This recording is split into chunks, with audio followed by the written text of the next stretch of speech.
Bueno, boa tarde. Vamos a empezar o pleno ordinario oportunamente convocado.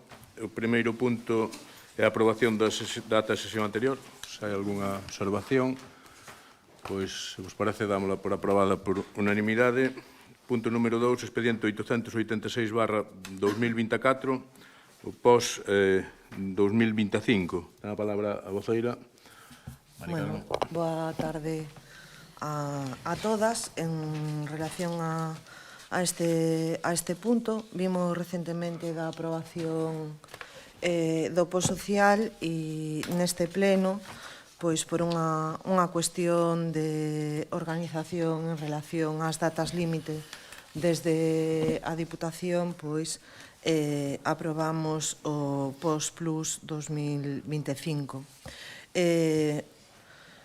Con independencia do contido que se vai a propoñer para a súa aprobación hoxe, pois non queremos deixar pasar a ocasión de poñer en valor e resaltar a importancia deste programa para a financiación dos concellos e dun modelo pois que se basea en criterios obxectivos e que fía fundamentalmente pois coa autonomía dos concellos pois para decidir en que é prioritario gastar, atendendo pois a diversidade dos territorios e a capacidade de decisión de cada un dos concellos. Neste sentido, pois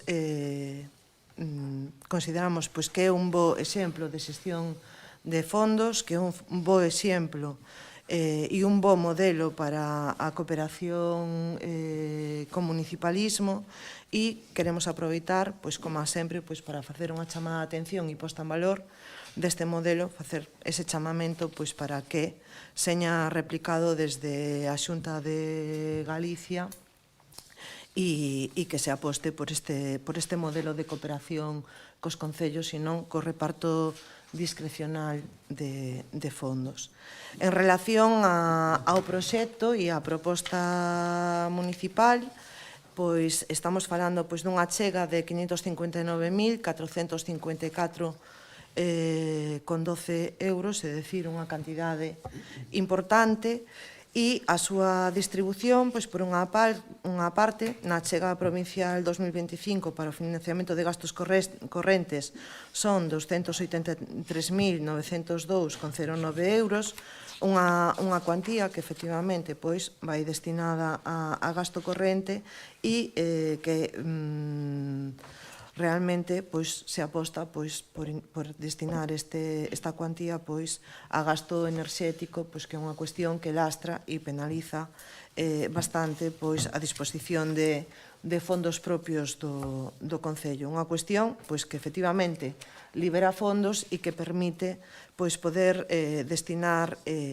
o diñeiro de todos os veciños pois a cuestións que tamén son importantes en materia de necesidades e servicios. Por outra banda, en relación ao financiamento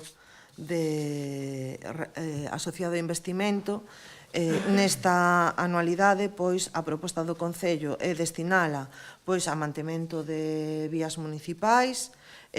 Na chegada provincial 2024 contemplamos para este POS tres obras, fundamentalmente. Por un lado, a pavimentación de camiños de Sabanda, a Pena, Bouzarrara, Pramado e As Leiras, pavimentación dos camiños de Vilanova, en Lamas, o Chao, a Laxe, a Barcia e os Foxos en Naraío, e a pavimentación dos camiños de Buzamaior e de Outeiro en Igrexa Feita.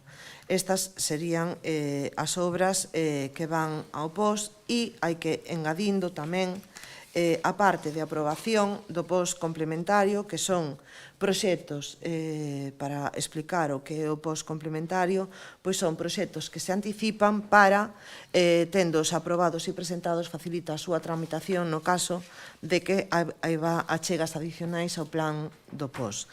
No POS complementario tamén se prevé fundamentalmente obras de mantemento de vías públicas con diversos proxectos que están na documentación e que, ao tratarse pois, de varios e diferentes, xa non vou a nomear no pleno. Juan. Ben, boas tardes. O Partido Socialista está a favor de participar no plan de provincial de cooperación para que obras que permitan mellorar os concellos, os camiños do concello, por lo tanto, a favor de solicitar. Belén. Pola nosa parte, pois a mesma postura que o Partido Socialista. Entendemos que as pistas do Concello é necesario arranxalas, que hai moitas que teñen falta, outras que xa foron arranxadas, e oxalá, igual que estas, se poidan arranxar moitas máis. Ademais, cabeme dicir tamén que non é só arranxar, senón tamén mantemento de pistas, facer o esforzo de non só arranxalas, senón tamén continuar co seu mantemento, que axudará pois a alongar a vida das mesmas. Por a nosa parte, vostedes o noso apoio para isto. Votos a favor? Apróbase por unanimidade. Punto número 3, expediente 858/2024, planificación e ordenación de personal. A palabra a voceira.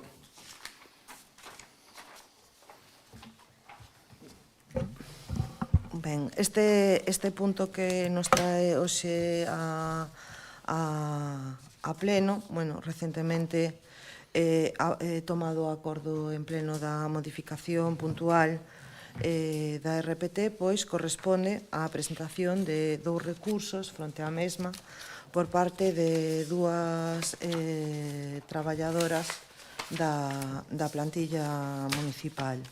Nestes recursos de contido diverso hai que diferenciar pois 2 cuestións.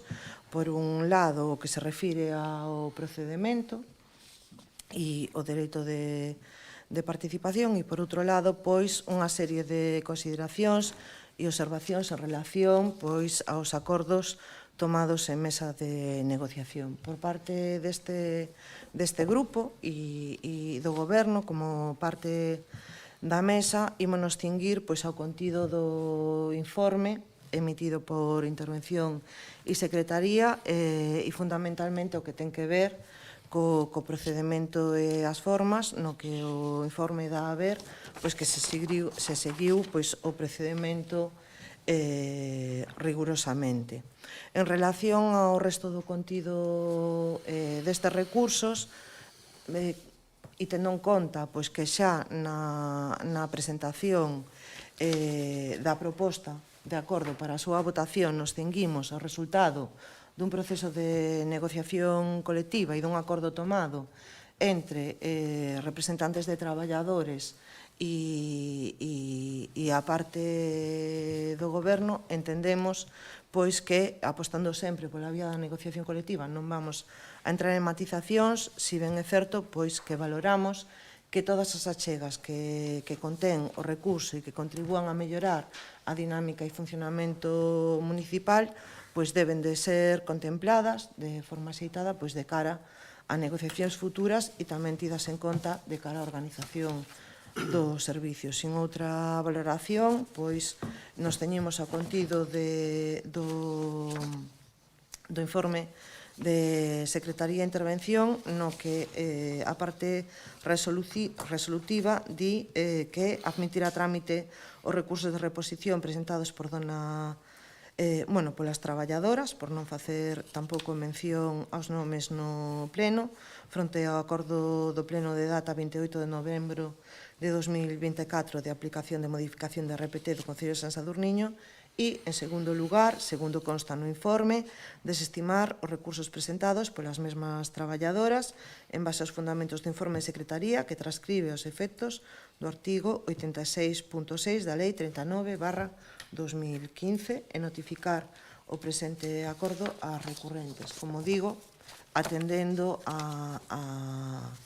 ao contido do recurso do informe de Secretaría e sen entrar en outras cuestións que efectivamente poden ser froito de valoración en futuras negociacións ou no diálogo entre Goberno e traballadoras. Juan. Bueno, nos, a vista de que o procedimento foi cumprido e a mesa de negociación estivo correctamente constituída, emitido unha protesta final das súas reunións. Estamos de acordo co informe da Secretaría e creemos que logo de ser admitidos os recursos de reposición procede desestimalos. Si desde o Partido Socialista se anima que os traballadores e as traballadoras do Concello sigan a presentar as súas propostas na mesa de negociación a través dos representantes legais para que a prestación do servicio público sega a mellorar. Belén. Bueno, pola nosa parte, xo dixemos na comisión informativa, ainda que guardamos o noso voto para o pleno. O proceso da RPT foi un proceso que contou ca nosa negativa desde un principio. Dixemos sempre que non estábamos de acordo con esa RPT, que había cousas que había que mellorar, que había cousas que non estaban ben. Fixemos as alegacións oportunas a esa RPT. Neste aspecto, neste punto, seguimos pensando exactamente o mismo. Non vamos a entrar en evaluar se están ben o que din esos recursos, pero sí no contexto dunha RPT. Por lo tanto, a nosa posición con respecto a eso sigue sendo a mesma, abstención. Votos a favor? Votos en contra? Abstencións? Quedan rexeitados os recursos. Antes de pasar a actividade de control, hai dúas mocións, me parece, por vía de urxencia. Ten a palabra a voceira.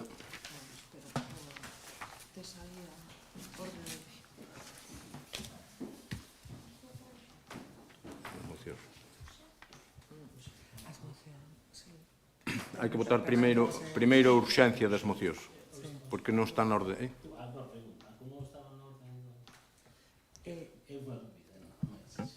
Foi despiste meu.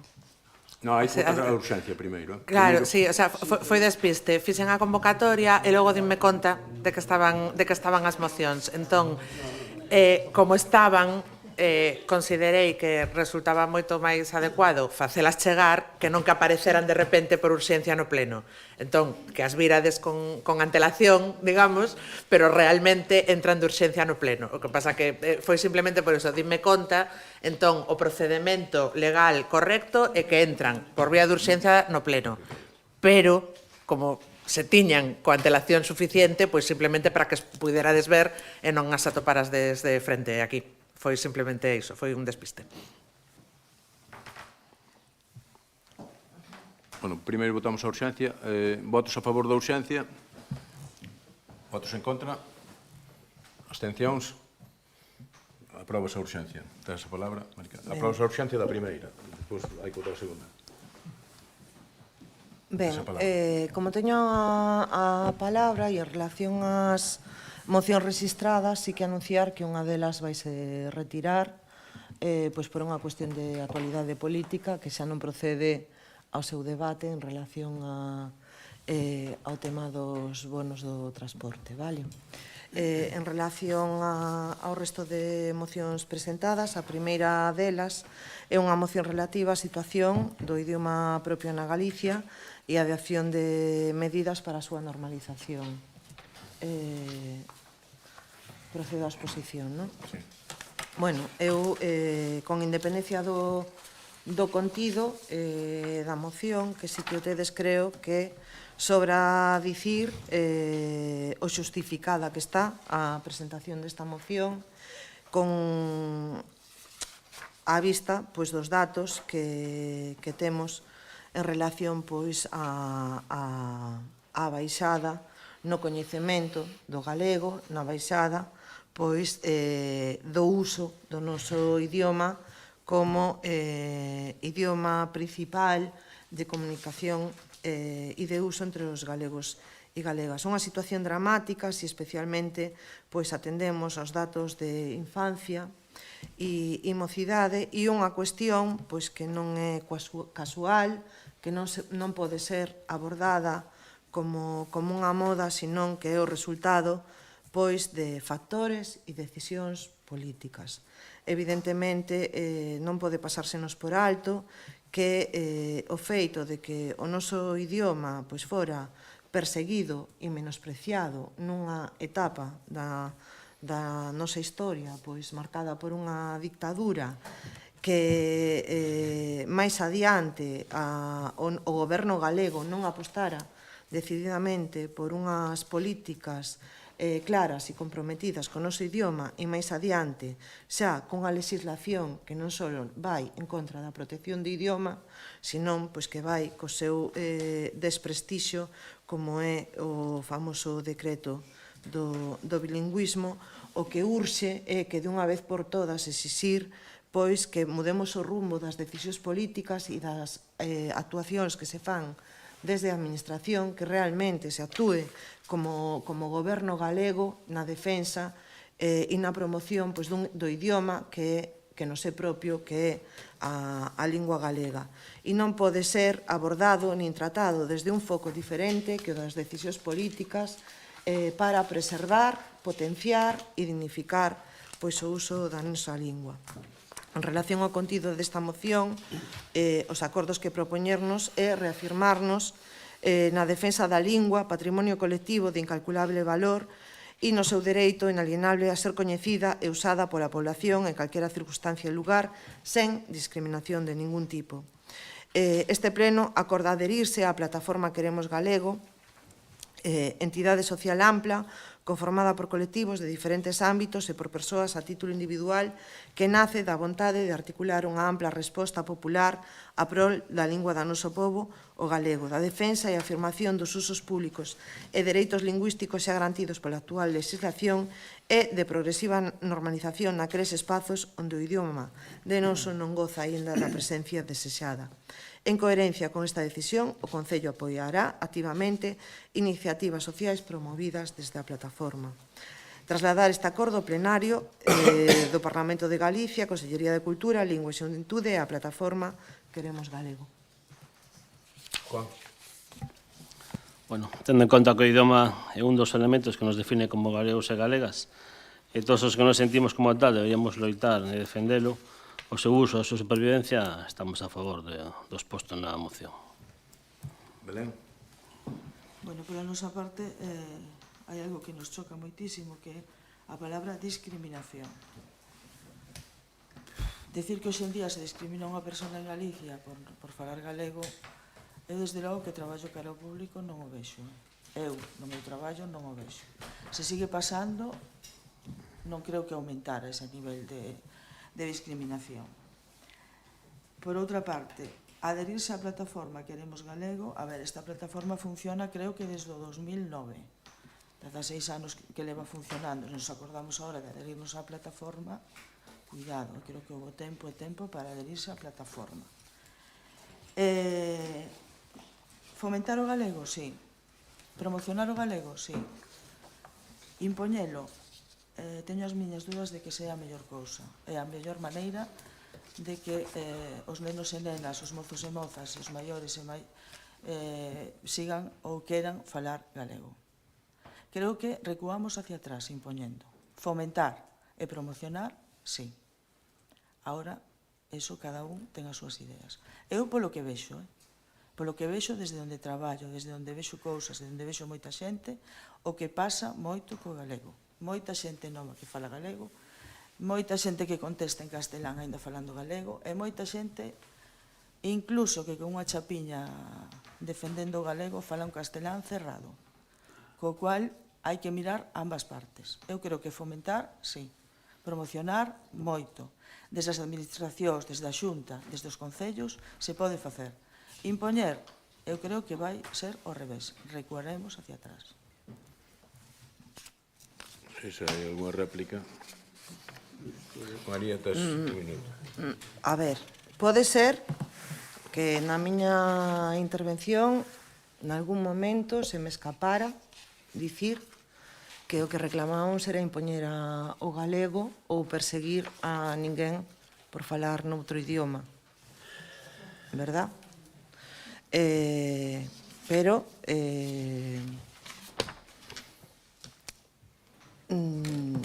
non sei se de verdade temos que considerar que resulta que a xente deixe de falar galego porque se promova o galego pola defensa da lingua ou por algo do que contén esta moción. Creo que non. Os debates políticos acerca da lingua, politizar o dereito a falar en español, ou incluso detrás de que pancartas se colocan os presidentes da Xunta, igual si ten algo máis que ver coa situación do noso idioma. A desaparición da lingua galega como lingua vehicular de ensino nos centros, igual si ten algo que ver coa situación do idioma. Non recoñecer que o noso idioma foi vítima da persecución e da opresión nunha etapa de ditadura e que non se tomaron as medidas para reconducir eso, igual sí que ten que ver coa situación do noso idioma. Os datos obxectivos do uso do galego e non ser capaces de unanimemente tomar un acordo en defensa da lingua e considerar que se trata de obligar ou de oprimir a ninguén para o uso do idioma que non é propio, pois realmente sí que é preocupante. Queredes alguna intervención? Votos a favor? Votos en contra? Aproba esa moción. Hai outra moción sobre Apoio a celebración do ano Castelao. Votos a favor da urxencia? Votos en contra? Abstencións? Aprobase a urxencia. Tes a palabra. Bueno, a exposición de motivos desta moción ten que ver pois que este ano 25, nomeado como ano de Castelao, pois realmente pretende pois poñer en valor a figura de Alfonso Daniel Rodríguez Castelao, principal figura política e cultural da historia contemporánea de Galiza, unha condición que, como di a moción, deriva dunha trayectoria vital guiada pola integridade ética, a loita contra todo tipo de discriminacións e desigualdades e a defensa dos dereitos nacionais de Galicia e a militancia no internacionalismo solidario. Todo o pensamento e obra de Castelao emana do seu compromiso político e social, que o levou a participar activamente nas principais organizacións do nacionalismo galego, Irmandades da Fala, xa no período republicano coa fundación do Partido Galeguista. A súa obra literaria e artística destes anos é plenamente consecuente coa defensa do país, da cultura, da lingua e das aspiracións de xusticia e liberdade do pobo galego. Hai que decir que, tristemente, todo este contido de relato de país sigue sendo absolutamente vixente. Nos anos 20 a súa actividade centrouse no ámbito cultural, con numerosas creacións e iniciativas, destacando Revista Nós, Museo de Pontevedra ou o Seminario de Estudos Galegos. Nos anos 30 asumiu cargos de responsabilidade política no Partido Galeguista e exerceu como deputado nas Cortes da República entre o 31 e o 33, e a partir de abril do 36, neste período centrou grande parte dos seus esforzos na expansión do Partido Galeguista e na campaña polo Estatuto de Autonomía, finalmente aprobado en plebiscito popular o 28 de xuño de 1936. Por dar un dato, pois un estatuto que acada o 99,20% de apoio neste plebiscito. Un estatuto que non vía como punto de chegada, senón como primeiro paso para o desenvolvemento de autogoberno de Galiza. Pero este compromiso co país tivo que pagarse con un alto prezo, primeiro co desterro en Badaxoz e a partir do golpe de Estado fascista do 36,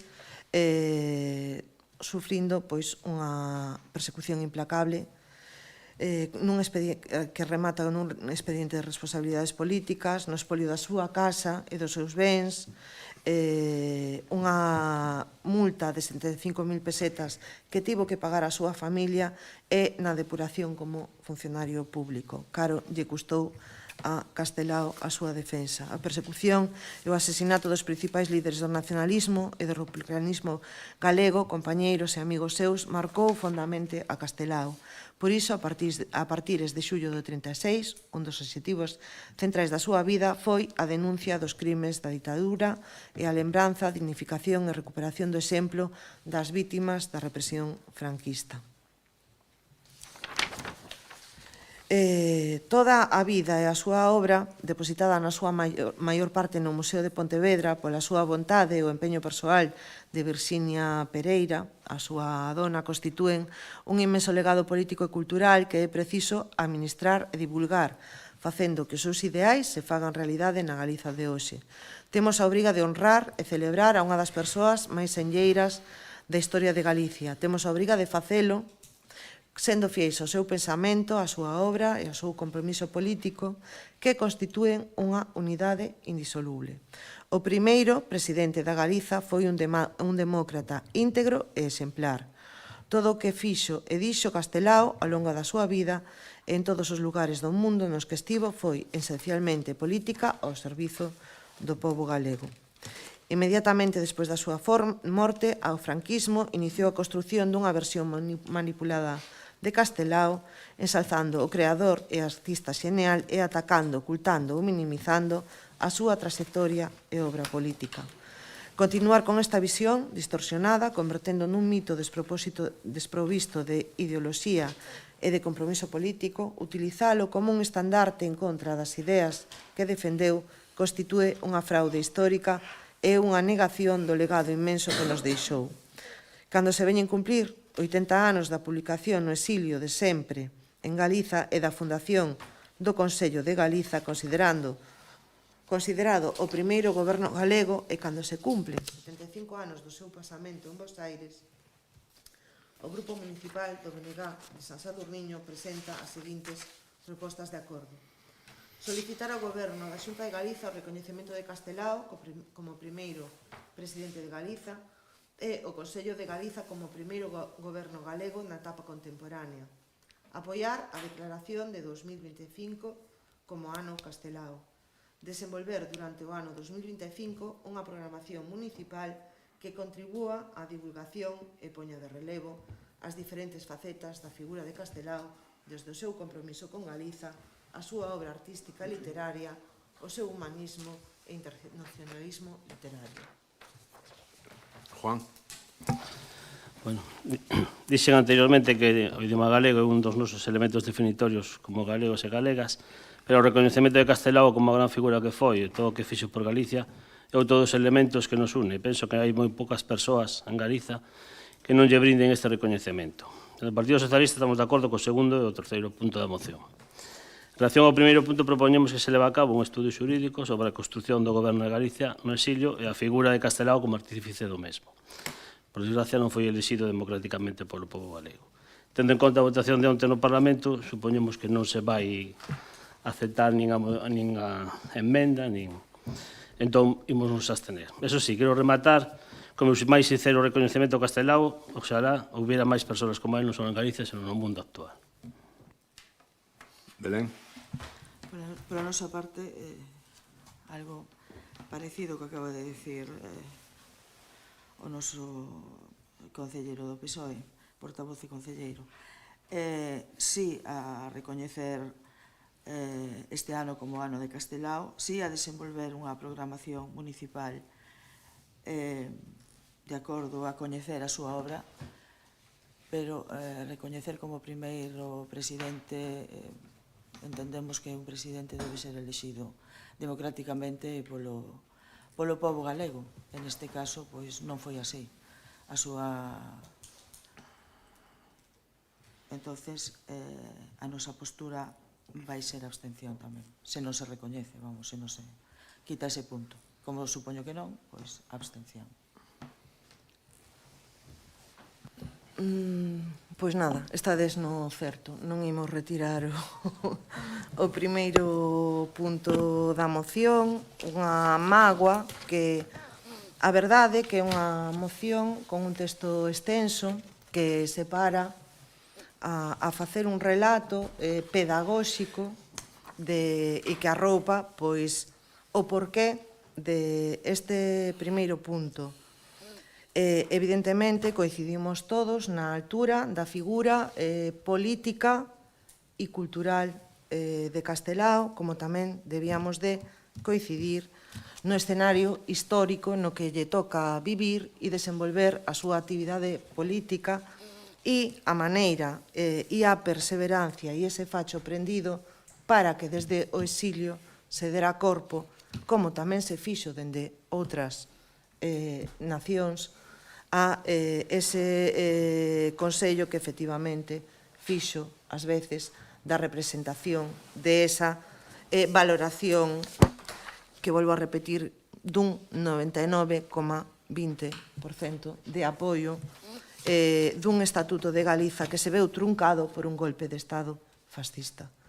De alguna maneira, o que se pon en valor é o que representou esta figura, moitísimo máis en representación dun posicionamento democrático, desde logo, que a realidade que se estaba a vivir ao mesmo tempo no noso país, con represión, se fai mención ás consecuencias deste golpe de Estado no país, e, bueno, pois unha mágoa que non queiramos entrar a este recoñecemento, supoño, que por non poñer en valor e non recoñecer realmente o que políticamente Castelao supón para Galiza.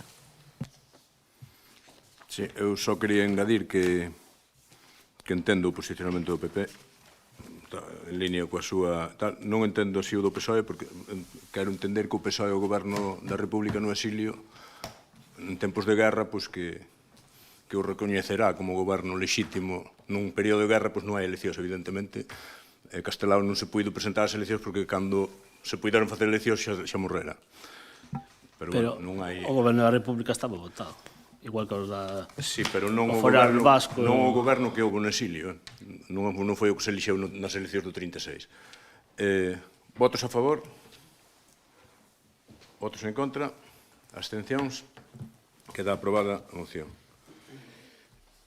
Punto número 4, dar conta dun erro material no expediente de actualización das ordenanzas fiscais ao IPC, un erro material que xa está corrixido. Punto número 5, dar conta da remisión de información aos órganos externos, o orzamento do ano 2025, o período medio de pago a proveedores do cuarto trimestre e a morosidade do ano 2024.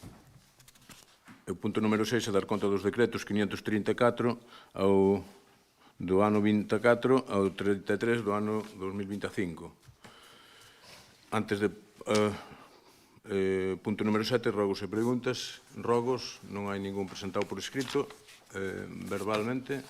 Mira, hai como 6 meses que fixen un rogo da señalización que estaba tirada por aí, e algunha se puxo o estode da Feira e o estode de Cornide, quedou da Bidueda, non sei por qué, xa se dixo daquela. E logo, ali en Cornide, hai dúas que andan ahora mesmo repartindo a xente que compra toda a programación aí, andan preguntando por que está sin poñer o camiño do Muiño, e o camiño do Muiño e o camiño da Portela. Non teñen señalización ninguna. E preguntan a miúdo por onde é, porque non o teñen, non? E tamén quero rogar este ano, que xa estamos empezando, porque levan 2 anos, o mellor é porque non ten o nome, non saben para limpalo, non? O camiño do Muiño leva 2 anos sin limpar. A ver se este ano, estamos en enero, tomades nota e pasades a limpalo unha vez ao ano, polo menos. Si pode haber algunha señal caída por aí, non quere dicir que todas as señales teñan caídas. Hai algunhas señales caídas, algunhas repuxáronse. Os stops chegaron, me parece, se non estou engañado, se me corrixa o concelleiro de Obras, me parece que o venres pasado chegaron un pedido que fixamos de stops para repoñer algúns que hai que repoñer, stops e espellos, uns xatacontenedores tamén que faltaban porque os roubaron hai escasamente 2 meses. Repoñeránse en breve. E hai outra cousa que xa falei con Manolo tamén Beceiro, temos o almeado tapado por ramallada. Eu non sei se pensades facer algo con iso. Por exemplo, aí onde está a depuradora, cando bota a folla, están tapadas as farolas. Aquí na subida, o outeiro hacia a casa rural, está no medio das tullas, non alumbra nada, está cego de todo. Eu penso que sería bon en todo o Concello darlle unha volta a iso e destapar as farolas, digo eu. Sí, sobre todo o propietario do árbol, que é o que ten que Se non fai, cortalo. teremos que facer nós, Sí, digo eu. pero como ben sabes, hai 2.000 puntos de luz e temos 4 traballadores no departamento de obras e 2 andan no lixo todos os días. Hai empresas privadas. As empresas privadas e públicas tamén as hai. Claro, para iso estamos aquí no Concello. Pero teñen a virtud ou o vicio de que cobran por facer os traballos. Entón, faise cando se pode. Evidentemente, hai determinados sitios que sí que hai que actuar. Na carretera xeral, xa falamos coa empresa que leva o mantemento eléctrico, e hai outros sitios onde estamos preparando tamén unha circular para instar aos propietarios de árboles que invadan a vía pública a que teñen a obriga de separalo e de cortar. A pista que distí, por onde distí, esa que vai pola Portela, que conocemos todos, todos sabemos quen son os que teñen os árboles aí. Haberá que falar con eles, porque eu mandarlle unha circular. Se a propiedade é de Maricarme, pois dirálle, Maricarme, cortalle a pola aquel tal. Porque son 4 árboles que hai ali ao lado de 2 farolas. Claro, que teña que ser o Concello o que vai a podar eses árboles, pois non tampouco é moi xusto. Evidentemente, hai que facelo e hai que comunicalo se non fan os propietarios, pero iso leva tempo, leva traballo administrativo, porque hai moito traballo administrativo, leva tempo. É difícil localizar moitas veces os propietarios de parcelas, e facelo sin garantía de que vas cobrar o traballo subsidiario é difícil.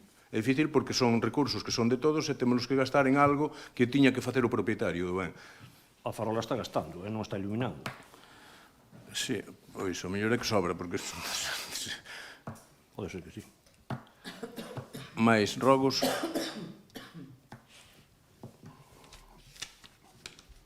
Non tens máis rogos? Máis rogos, non? Preguntas? Sí. O centro de empresas, tenemos algún, non sei como está o censo ahora mesmo, se hai alguén esperando por algunha oficina ou como está. Están todas ocupadas? E non hai naide en lista de espera? Lista de espera non sei dicir, pero ocupados están todos, non sei se... Creo que non. Sí, lista de espera, algunha xente debe haber en lista de espera. Antes había algunha. É unha pregunta, por curiosidade, como funciona isto de lista de espera? Emprendedores collen unha oficina e sempre son emprendedores. 20 anos poden votar na oficina. Home, José Luis, hai un regulamento que está publicado. Penso que incluso publicado aprobado co voto do PP tamén. Pero, bueno, podense modificar, os regulamentos podense modificar. Pero que vos parece a vosotros? Se hai xente nova, emprendedora, que está en lista Pero de non espera... vamos debatir agora o regulamento. Pero iso é así. Se unha persona colle aí, pode votar 20 anos e un emprendedor novo non ten unha oficina. Iso é así, funciona así. Se o regulamento está así, sí. Funciona así, non? Sí. Vale, funciona ben. Para emprendedores. Pois non estou enganado, aprobouse por unanimidade no pleno do Concello. Poderase cambiar, porque eu non vexo... Home, claro que se pode cambiar. A ordenanza, Todo se porque pode non é cambiar. normal que un emprendedor ten unha lista de espera e leva unha persona 20 anos con unha oficina. 20 anos non leva ninguén porque non leva 20 anos. Dentro de pouco levan 20 anos ou 30, se non cambiamos dentro a de pouco ordenanza. non levan 20 anos, que se abreu no ano 2015, pero bueno. A miña dúbida é se hai xente en lista de espera. Antes había algúns, pero non sei.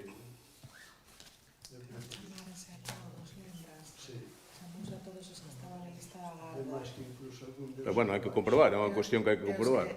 Home, se non hai lista de espera é normal que estén, pois se hai lista de espera deberíase mover o centro de empresas, para iso é. Para non haber... así, unha pregunta así, Xa, pero eu basome niso. se a presentas por escrito, pois miramos ben como... Basome niso, que deberíase mover o centro de empresas. Se é para emprendedores, non unha persona se asente aí, con as condicións favorables, porque se un emprendedor ten que pagar 3 ou 400 euros de alquiler, estamos con un alquiler de 70, e que non se mova, ese centro de empresas para iso é, para innovadores. Que lle demos un tempo, 5, 6 anos, para estar aí, pois xa non será innovador, xa virá un novo que terá que emprender, non? Sería o funcionamento normal. A min, personalmente, igual estou equivocado. Eso temos que mirarlo. Por exemplo, se queres que vamos un día, mirámoslo e decimos se hai ou non hai, eu xuraría. Tamén podíamos que ir e mirar de mover as ordenanzas. Bueno, si é que fai falta. Claro, se non hai espera, non. Máis preguntas. Non teño máis preguntas. Sí, dime. Sí, eu teño unha pregunta. O outro día publicouse na páxina do Concello a licitación, a entrada nova da licitación da obra de Iglesia Feita, do Colexio de Iglesia Feita. Que pasou ca anterior empresa? Está iso solucionado, arreglouse, chegouse un acordo, o sea, porque iso estaba no xulgado, creo recordar, non? Non sei, cedo a pregunto. palabra a secretaria do Concello, que é unha cuestión xurídica, ou que a situación. Segue no xulgado. O contrato resolveuse polo Concello, finalmente fixose unha resolución de que, polos motivos que esgrime o Concello, enténdese que o contrato está resolto, está discutido no xulgado, eles recurriron, pero a resolución é inmediatamente executiva, co cal o Concello licita de novo. Pero realmente, sí, está no xulgado a cuestión. Por iso preguntaba, porque se sale a nova licitación, terá que haber algunha resolución ou algo para poder licitar novamente. Está a resolución municipal. A resolución municipal está o informe do Consello Consultivo, que é favorable á resolución, é resolto o contrato. O que pasa que a empresa ten o dereito de ir ao contencioso co asunto, pero digamos, de feito solicitaron no xulgado a suspensión da efectividade da resolución do Concello e se lles denegou. Entón, o Concello continúa. Unha segunda pregunta. Como falamos de Castelao, das obras de Castelao, de promocionar culturalmente desde o Concello, eu gustaríame preguntarlle ao señor alcalde se é posible que como hai uns cuantos meses ou incluso algún ano, un ano, 2 anos, o goberno do PP fixo unha pregunta sobre un libro que se comprara aquí, un libro que costou o pobo de San Sadurniño, que se pagou por el pois máis de 2.000 euros, unha obra, ademais, que foi gráfica con unha edición limitada de Castelao, que sería bon momento para poder a disposición ahora dos veciños, que poidamos disfrutar desa obra.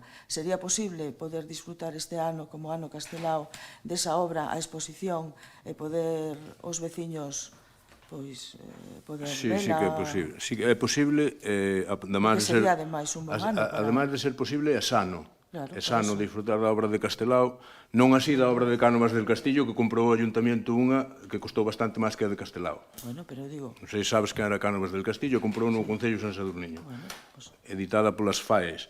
Pero, bueno, a de Castelao, evidentemente, que está en disposición do Concello. Eu entendo que tampouco sea unha obra que sea para levar un e outro, pero sí, poñer a exposición e poder disfrutar desa obra este ano. Sí, sí, que se pode disfrutar este ano, mas todos os anos como se pode disfrutar sempre. A obra está no Concello, non está no... Pois agora sería un bon ano para... Sí, no, é parte que é sano disfrutar da obra de Castelao.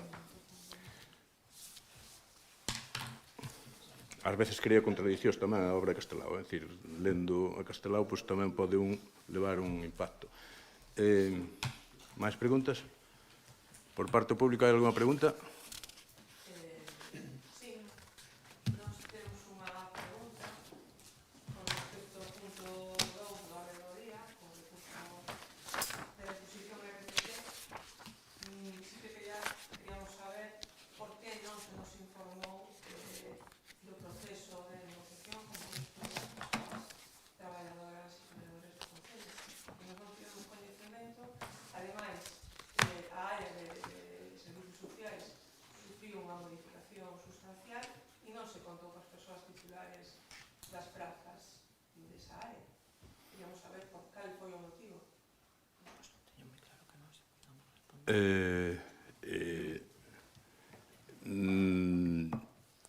Responderemos por escrito a pregunta esa. Eu non teño claro que... Sí, sí. Eu, non sei. Eu diría, desde logo, que non teño nada claro que as persoas que estamos aquí hoxe sentadas sexamos as que temos que dar resposta a isto, porque eu creo que non nos encargamos de convocar a parte de goberno na mesa negociadora non se encargou de convocar a ningún traballador nin traballadora. Entendemos esa parte, Entonces, claro, non poido responder. pero unha vez posto o recurso de reposición e non se nos deu ninguna outra opción, tampouco houve a vontade de falar con nós nin de explicarnos, porque aparte presentamos dous escritos, un recurso de reposición e logo un anexo explicando a situación do departamento e unha proposta ao respecto do funcionamento, sempre nunha visión proactiva e pensando no beneficio da veciñanza e dos servicios que se van a prestar, e tampouco tivemos ningún tipo de contestación. E me quixera comentar que se fala de que a mesa estivo ben convocada, e tamén quero saber por que non se convocou a CIGA cando é un dos sindicatos representativos e non como parte da mesa, o cal se está faltando o principio do... Pero ese foi un punto que se debateu no pleno, e no pleno debaten os concelleiros que elixe o pobo, non se debate co público. Ese tema, hai un recurso presentado, evidentemente non se pode debatir, porque non é un motivo de debate, porque senón estaríamos usurpando as funcións do pleno. É dicir, quen debate é o pleno.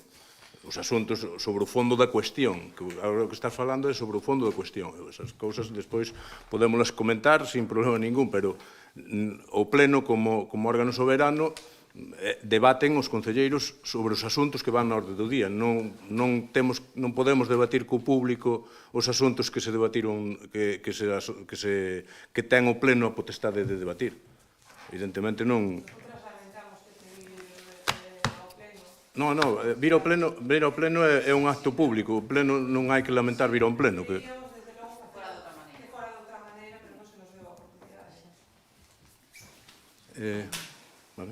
Máis preguntas? Pois non habendo máis preguntas, levanto.